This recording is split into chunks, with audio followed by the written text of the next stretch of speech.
What's going on, everybody? It's Davey from the 80s, and you are now entering the Cinema Chop Shop, so park your ass right there. And while you're there, don't forget to hit the like, the share, and the subscribe button. Also, if you check the link below, you see a Patreon account. You click it, become a member. All you got to do is try to recommend movies and music and trailers from to react to. So click the link, homie. Now, with that being said, we are here to review a 2021 foreign movie by the name of Titane, right?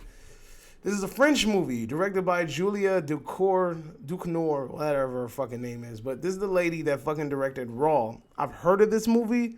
I've heard about that movie, but I've never seen it. But I've been hearing a lot about Titane. Motherfuckers talking about, yo, this movie crazy. It's wild. It's ridiculous and like all kind of crazy shit, right? They've been talking about this movie nonstop and saying how crazy it is. And people are like just making it seem like it's a mindfuck movie.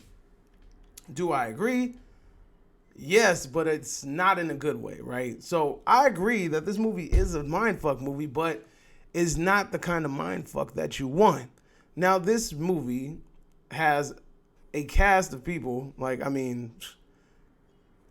we have Agatha Rosalie, right? She's the main actress, and then we also have some guy named Vincent Lindon, right? I really do like fucking Vincent, though. Vincent Lindon, his character in this movie is fucking dope. Like, I like his character. His character is really cool. I honestly would want to see more movies with him. Like, I really was digging his character. So the movie is basically about this young girl who gets in a car accident when she's young. She gets in a fucking car accident. She ends up getting a metal plate in her head. And then for some reason, she just has, like, this love for cars, right?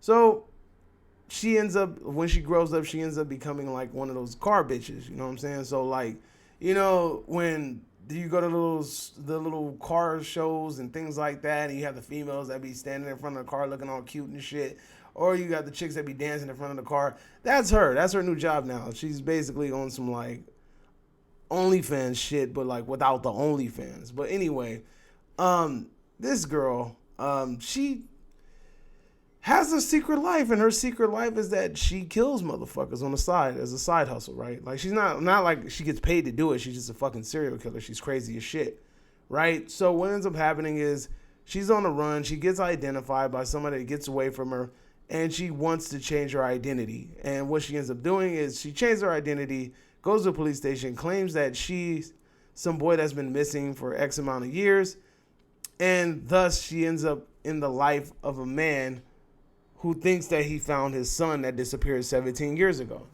And this is where I'm going to stop. There is something that happens in that part that I'm evading to talk about because that part is the weird part of the movie, and I kind of don't want to spoil it for you. But just know that there's something fucking weird that happens in between that little timeline that I just told you about, and it's really fucking weird, and it basically leads us until the end, right? I'm going to be honest with you. The little weird thing that people may or may not know what I'm talking about was a little too much. I hate independent movies that do weird shit or do out there shit in order to do something different. And it's like, all you had to do was kind of stick to the story, and it would have been a fucking magnificent film. You didn't have to go with the weird shit. You didn't have to go kind of left field with it and come up with some unorthodox weird subplot that eventually towards the end of the movie kind of didn't have anything to do with anything, right? To be honest, if you really would have kept it a buck, you could have just kept the movie kind of the way it is, fill in one of these plot holes, because if you're taking out the weird thing, you have to substitute it with something that actually happened. So you have to swap that out, which is doable. And then you have this person who basically is in a dilemma, and she finds a new family with somebody who's not really her fucking family, right? And the dynamic between them two is cool. It's fun, you know, and like I said, I enjoyed the shit a lot. That dynamic. I like what the film was trying to do. The film has a pretty damn good message about family and finding family in the most strangest places and being accepted by other people. Also, it's kind of like touches on loneliness and also people's ability to try to stay on top and the demasculation process and, you know, trying to be the alpha, the top dog and shit like that. And, you know, somebody going into the twilight of their life and, like, you know, their stars starting to phase out and just trying to cope with that and deal with that.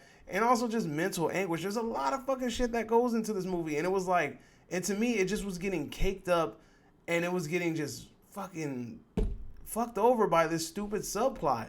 The subplot, once you get to the end of the movie, you find out how good of a movie it is eternally. You find out that that subplot had no place in this movie, and it was just done just to be like, oh, I'm trying to be some weird creative shit. And at the end of the day, like, it was unnecessary, it was kind of annoying, and it was in the way. It didn't need to be done, right? So if you're a fan of foreign movies, I will definitely recommend watching this movie. But at the same time, if you're not a fan of foreign movies, I would recommend, steering far away, because you're going to have to read subtitles. This is a French movie, and like I said, it's pretty weird. And like I said, when I'm watching the movie, I'm trying to make sense of it.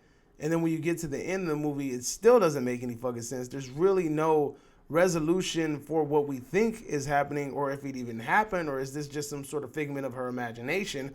Like you never get any clear answers towards the end of the movie.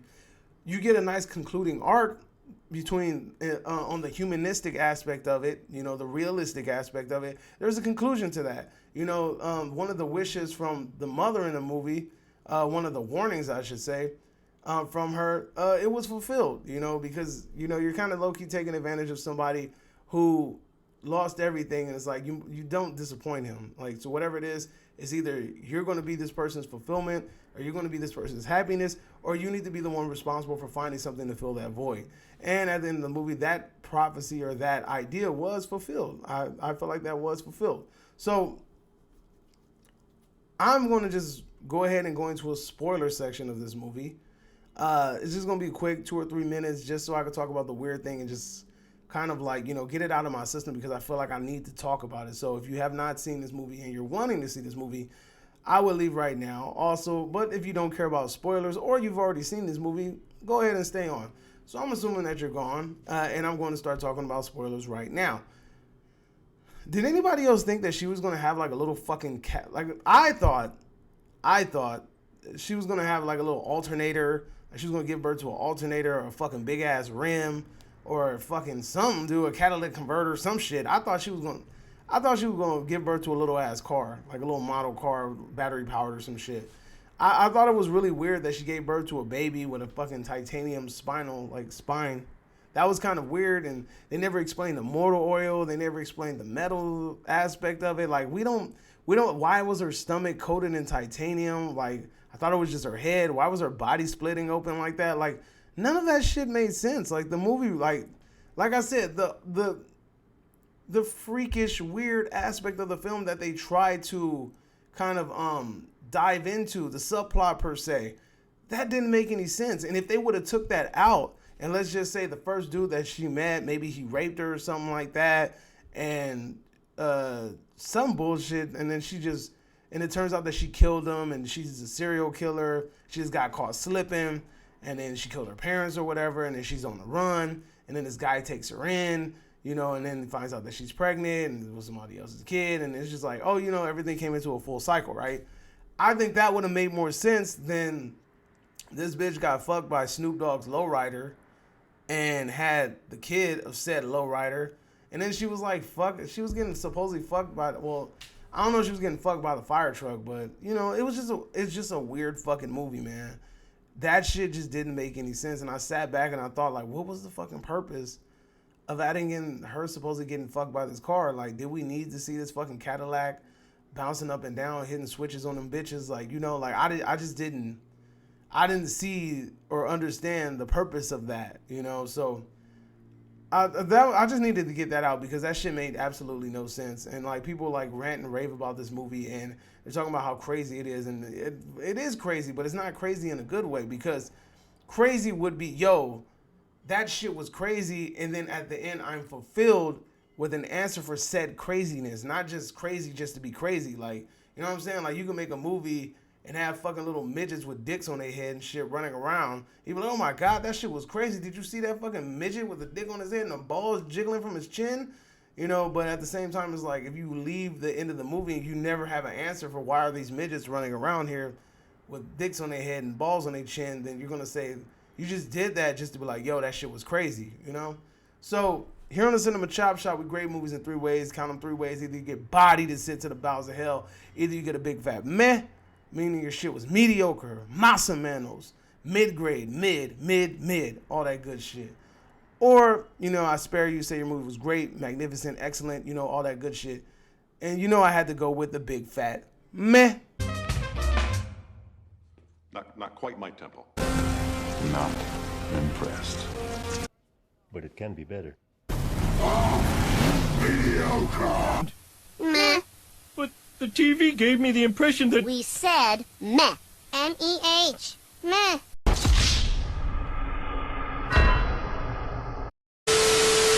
Yeah, you heard it, folks. I'm giving this movie a meh. And the only reason I'm giving this movie a meh is because, low-key, it's a great story. It's a really good story. I like the story. I like the dynamic. I love the actors. Everything was great. It's just that fucking subplot muddied everything. You didn't need to do that. You didn't need to have that in there. You could have substituted the car fucking her for somebody else fucking her or whatever else you wanted to do.